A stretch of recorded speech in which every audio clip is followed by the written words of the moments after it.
Hello friends, welcome to my channel. నేనైతే కనుక ఈరోజు మొయ్యి చేపలతోటి పులుసు చేసుకున్నామండి. చాలా టేస్టీగా ఉంటుంది.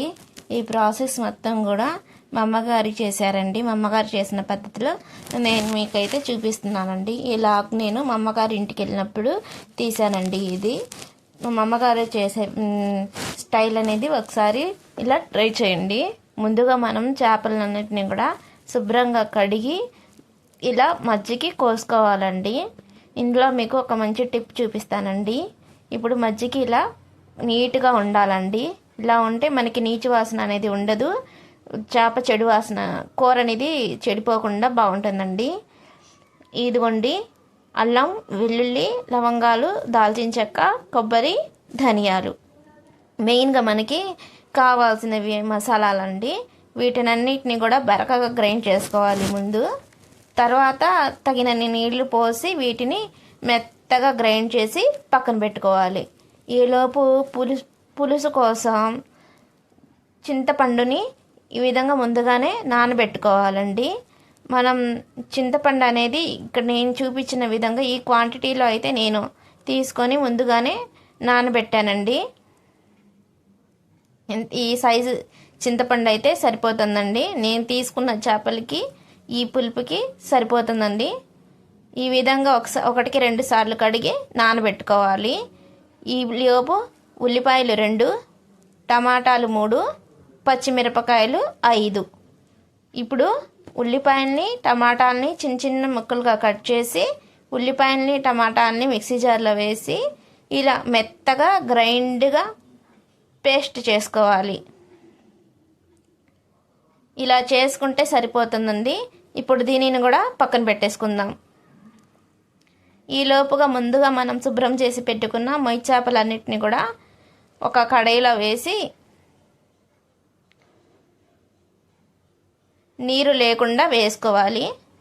పచ్చిమిరపకాయలని ఇలా మజ్జిగ చీల్చి వేసుకోవాలి.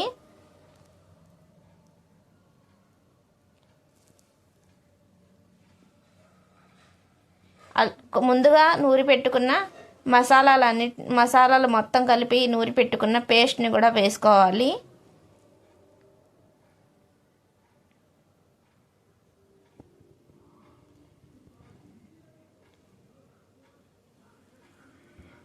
ఇప్పుడు పసుపు, ఒక చిన్న టీ స్పూన్ పసుపు,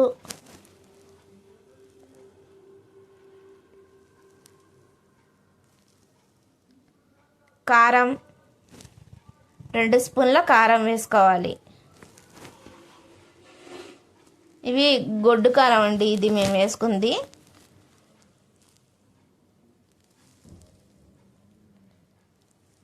మనం తినే కారాన్ని బట్టి కారం అనేది వేసుకోవాలండి.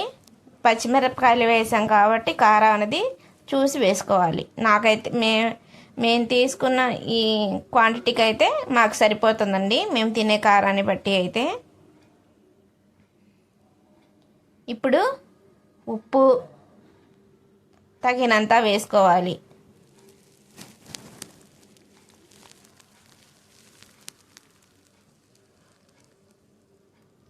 అల్లం వెల్లుల్లి పేస్ట్ 1 టీ స్పూను, 2 స్పూన్ల ఆయిల్,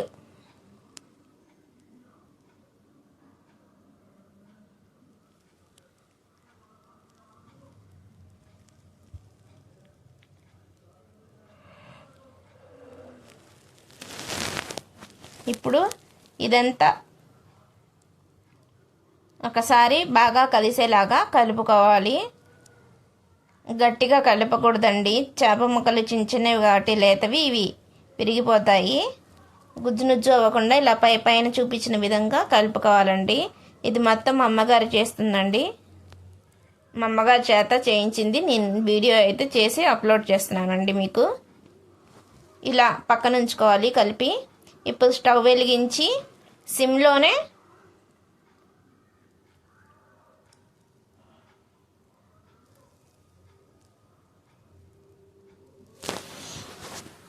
మూత పెట్టి ఒక 5 నిమిషాలు మగ్గించుకోవాలి. ఇలా మగ్గుతున్నప్పుడు ముందుగా మనం గ్రైండ్ చేసి పెట్టుకున్న ప్యూరీని కూడా వేసుకోవాలండి, పేస్ట్ని.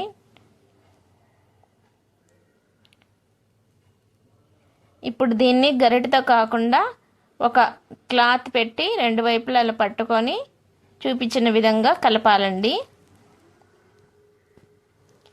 నేనైతే కనుక ఒక వాటర్ కూడా వేయలేదండి. చూడండి, మనకి చేప ముక్కల్లో నుంచి వాటర్ మొత్తం ఇలా పైకి వచ్చేసినాయో. ఇప్పుడు వేసి మూత పెట్టేసి మరొక 5 నిమిషాల పాటు సిమ్లోనే ఉడికించాలండి. 5 నిమిషాల తర్వాత మూత తీసి చూస్తే నూనె మొత్తం మనకి ఇలా పైకి తేటలాగా వస్తుందండి. ఇప్పుడు మీరు తినే కారాన్ని బట్టి ఉప్పు కానీ కారం కానీ సరిపోలేదు అనుకుంటే కనుక కారం వేసుకోవచ్చండి. కారం వేసి మరొక 2 నిమిషాల పాటు కలిపి మూత పెట్టి మగ్గించాలి. తర్వాత మనం ముందుగానే రెడీ చేసి పెట్టుకున్న చింతపండు రసాన్ని కూడా వేసుకోవాలండి. ఇలా చేయబట్టి వేస్తే మనకి ఈనెలు కానీ ఏమీ లేకుండా ఉంటాయని చెప్పేసి మా అమ్మగారు ఇట్లా వేస్తారండి. డైరెక్ట్గా చింతపండు గుజ్జులో మొత్తం కొంచెం కొంచెం నీళ్ళుగా పోసి ఇలా ఈనెలు లేకుండా ఇలా వేస్తారండి మా అమ్మగారు. ఇప్పుడు ఒక క్లాత్ పెట్టి మళ్ళీ ఒకసారి బాగా కలుపుకోవాలండి.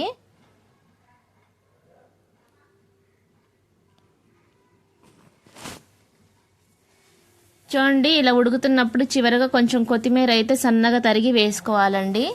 మనకి ఒక 10 నిమిషాల పాటు సిమ్లోనే ఉడికించాలండి మూత పెట్టేసి. వీడియో అయితే కట్ అయింది. తర్వాత మనం కొత్తిమీర అనేది చివరగా ఇలా నూనె పైకి తేలుతున్నప్పుడు వేసుకోవాలి. ఇంతేనండి, మన మొయ్యి చేపల కూర అయితే రెడీ. చివరిగా మీకు ఉప్పు సరిపోలేదు అనుకున్నప్పుడు దగ్గర పడినప్పుడు అయితే కొంచెం ఉప్పు వేసుకోండి, సరిపోతుంది. నా వీడియో కనుక మీకు నచ్చినట్లయితే లైక్ చేయండి, షేర్ చేయండి, సబ్స్క్రైబ్ చేసుకోండి ఫ్రెండ్స్. Thanks for watching.